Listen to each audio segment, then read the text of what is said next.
Hi everybody, how's it going? Welcome back to Ace Attorney Justice for All, where Von Karma is playing a little bit of a blinder, to be honest. Every single time we manage to undermine something or point out a contradiction, yet more evidence comes our way. So now Gumshoe is delivering his latest testimony. Here we go. During the channeling, the defendant saw her chance to stab the victim in the chest. Of course, the victim used the last of his strength to fight back, sir. While the two were fighting, the victim took out his gun. The victim took a shot, but because they were too close, he missed. The defendant then picked up on the opening, took the victim's gun, and ended it. I mean, how would Maya overpower Gray, though? This scenario you've put together does make sense. Yes, sir. Well, Mr. Wright. On the surface, it does seem to make sense. However, I won't give up that easily. But please refrain from glaring at me like that. Now then, your cross-examination, please. Alright, cross-examination time. What transpired? During the channeling, the defendant saw her chance to stab the victim in the chest. There's quite a difference in height between Dr. Gray and the defendant.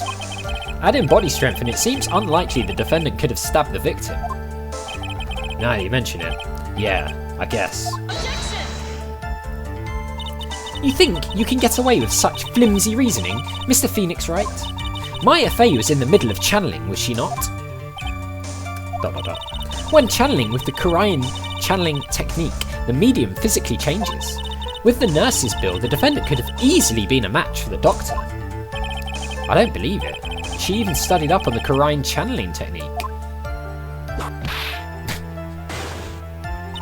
Like I said before, I am perfect. That's what her dad said, and we all saw what happened there. About what you were talking about. I didn't quite get it. ... Never mind. Let's continue with the testimony. Of course, the victim used the last of his strength to fight back, sir. So he was stabbed, but the stab wound didn't kill him. But if you think about the blood loss, he was probably hurt pretty bad. How badly hurt would you say he was? Actually, I went to give blood the other day, and afterward, I felt a little lightheaded and dizzy. I guess the damage was maybe about 10 times the dizziness. Sorry. That whip. While the two were fighting, the victim took out his gun. Where in the world did that pistol come from? It looks like the victim, Dr. Gray, had specifically brought it for that day. But a handgun? He got it off the black market about 2 days before the murder. Why did Dr. Gray bring a gun? Was he taking precautions against something? The victim took a shot, but because they were so close, he missed. So you're saying that the bullet hole in this costume was made there? Sorry, pal, but yeah, that's what I think. The two of them were already fighting when a shot was fired. Maya, I'm really glad you weren't hurt. ... The defendant then picked up on the opening, took the victim's gun and ended it. Maya has never fired a gun before in her life. The victim had already taken off the safety. With the safety off, even an amateur like you can fire it just by pulling the trigger. Even me? I wonder. Let's not wonder about that. Now do you understand? Von Karma's logic is perfect.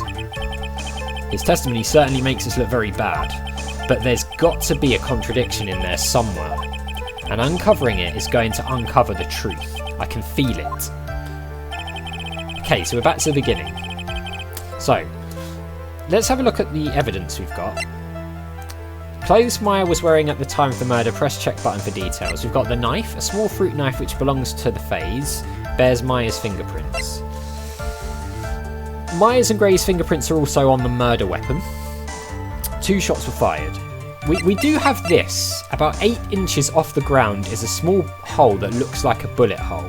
So I'm wondering if we can use this to shed a little bit of doubt on this, because it's about 8 inches off the ground, right? Which is very, very low. Now the bullet hole on Maya's sleeve was not anywhere near that low down as far as I can tell. If we have a look at it, I mean, for that to be like 8 inches from the ground, she would have had to be on her knees, I guess. or sitting on the floor, would she be able to overpower Grey while sitting on the floor? I'm not entirely sure that's true. So, I don't know. So, something about it doesn't quite make sense to me. It's where we would present, like, either or, I guess. Of course, the victim used the last of his strength. While the two were fighting, the victim took out his gun. The victim took a shot, but because they were too close, he missed. The defendant then picked up on the opening, took the victim's gun and ended it. Okay, so there's obviously something in there to do with the actual bullet being shot, I think.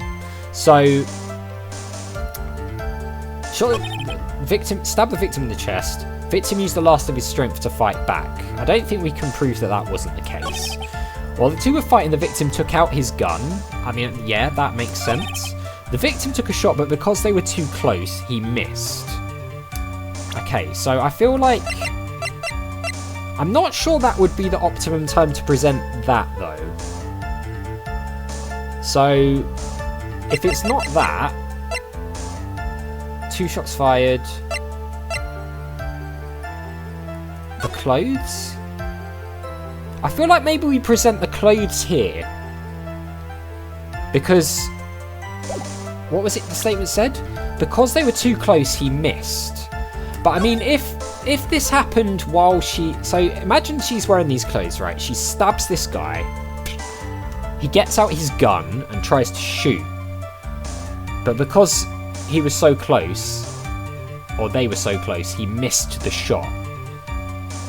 I don't know, that doesn't really make sense in terms of the costume though, does it? So I think we present the costume here actually, because something about that doesn't make sense to me. Doesn't quite add up in my head. Missing the tiny hole on this costume will be the prosecution's undoing. Eh? What do you mean? This little hole has actually created a huge hole in your testimony. Explain yourself, Mr. Wright. You said the two of them were fighting when the victim fired his gun at point blank. If that were true, then where is the gunpowder burn on this costume? That as well. Gunpowder burn? This is what you testified earlier. When something is shot from point blank, a burn area is left around the bullet hole. Oh. But there is not a single trace of gunpowder burn on this costume. True. I mean, I was thinking it was like where the bullet hole went through, given that they're in close proximity, that was the issue, but obviously not. That's a very good point. And what exactly does this mean?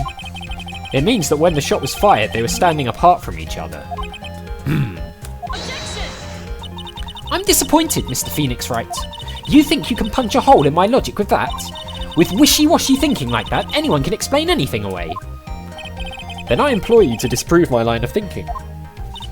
Let's see. In the middle of their fight, the victim pushed the defendant away. And it was then, when they were separated, that he fired. How was that? Doesn't make sense. As if that was even possible. According to testimony, the wound from the stabbing was very severe. The victim would not have had the strength to push the defendant very far after that. Aha, for the first time ever, she's on the back foot. Well, then... That's right, the defendant must have pushed the victim away. And after stabbing him, she must have put some space between the doctor and herself. And then, while she was preparing to strike again, the doctor took his shot. There, that should satisfy even you. That does make an awful lot of sense. Yeah, you would say that, Judge, wouldn't you? What do you think, Mr. Wright? I must be careful. I can't afford to make a mistake here. Concentrate and think.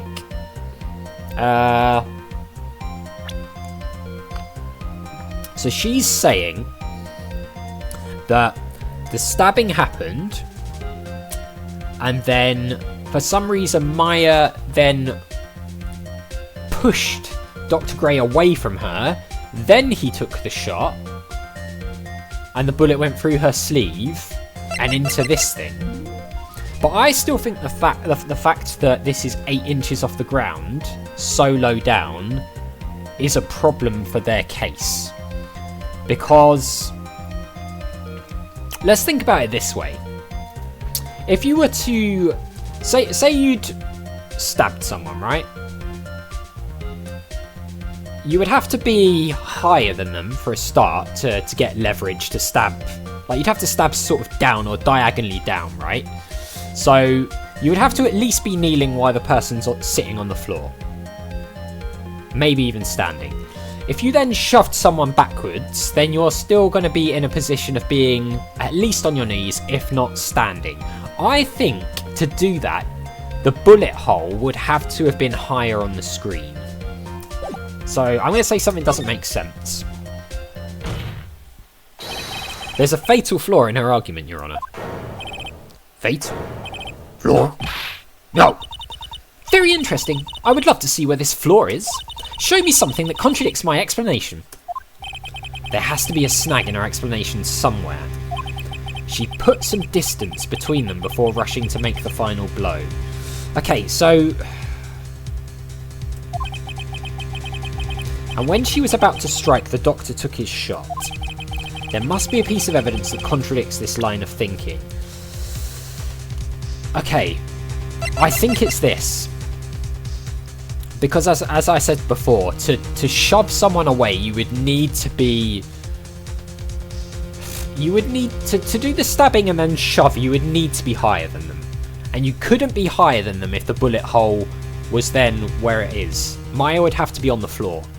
She would have to be sitting or at the very least kneeling. 8 inches is not high off the ground. So to go through her sleeve and hit that screen, she would probably have to have been sitting down, in which case she couldn't possibly have stabbed and shoved to create distance. You would need a tremendous amount of force to shove someone bigger than you that far, and you would have to be standing up, in my opinion. This is the piece of evidence that destroys your logic. What is that? A folding screen? I would like to point the court's attention to the hole in the folding screen. Ah! It looks like you already know what I'm talking about. Who? Where? What? Mr. Wright, your explanation, please. Are these two really that clueless? The bullet went through the defendant's sleeve first, then the folding screen. It passed through at a height of approximately 8 inches off the ground, which means... When the shot was fired, Maya, I mean the defendant, was not getting ready to strike but was actually squatting low to the ground, exactly as I said. Order! Order! This changes everything. Please look at this diagram of the crime scene. The victim, Dr. Gray, was here when he fired the shot, and the bullet hit this folding screen. It hit this location about 8 inches off the ground. At this time, the defendant was in this area. Oh, so we have to show where the defendant was. Okay, fine. So we're going to need to show... I mean... What, so where would she have been? Like around here? I suppose it's a matter of angles, right? Was she like here? I don't know if that's... Somewhere around here. Uh-oh. The judge's face is scrunched like he just smelled some serious bad breath. That is, I mean... Wait, I just realised I forgot to brush this morning. Excuse me while I freshen up. Sure. In the meantime, I want you to think things through again, Mr. Wright. Oh, no. Okay, so she wasn't there. Okay. Whoops. What's done is done for now. I should focus on where Maya was at the time of the crime. Okay, so we're going to need to... show where she... I mean... So the bullet hole's here. He's here with the gun. I mean, she can't have been, like, here, right? In front of him, because... That wouldn't line up. So she would have to be... I mean, could she be, like, here? Why would she have been... Like, maybe there? She was standing here near the folding screen. Wait a second. We know the defendant was close to the ground based on the height of the bullet hole. But how can you gauge the distance from that? Isn't it possible the defendant was standing much closer to the victim? No, because the angle's wrong. That's impossible. But why? You, of all people, should know the answer to that question, Miss Von Karma. If she was shot from somewhere closer, there would be gunpowder burns present. That as well. The angle and the gunpowder burns. However, There is nothing of the sort around the bullet hole of this costume. Ah! Curse you, Mr. Phoenix Wright, you... I believe it has now been proven that the defendant was standing a ways from the victim when she was shot at. But do you think this has changed the defendant's situation? Yeah, of course, because now all of a sudden she's not within striking range, is she, really? Unless she stabbed and then ran towards the screen, but it changes the sequence of events. Honestly, Your Honour, this changes everything. The prosecution has claimed that the defendant was aiming to kill by stabbing. If that were true, delivering the final strike with the knife would be ideal. However, where and what was the defendant doing at the time? Squatting all the way by the folding screen. Exactly. If Maya Fey was the real murderer, why would she be by the folding screen instead of preparing to strike? Yep. Upon further consideration, it does make very little sense. Yeah, I figured there had to be a reason. Figuring things out and proving the logic behind everything is your job. Oof. Alright, with this, the rest of the trial should be in the... Of course. Blast radius of disaster. You are such a smart man, Mr. Phoenix Wright. To think that you've been able to take a completely hopeless case to this point. Now I know why Papa had a tough time with you. You amuse me. Ugh. Of all the things to inherit, why did it have to be the smarmy smile? Detective. How dare you damage my perfect logic? Huh? How is any of it all my fault? You can start repairing your standing by first removing the 3-strand goatee. Oh, and rest assured, your punishment will come later. Punishment? Well then, Your Honour, I think I've had all I can take of this detective's face.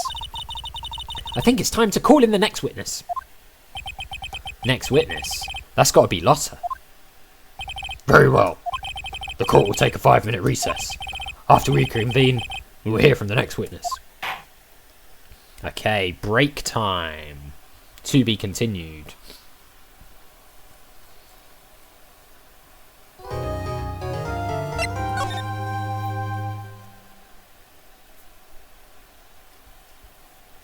June the 21st, 11:37am, District Court, Defendant Lobby number 3.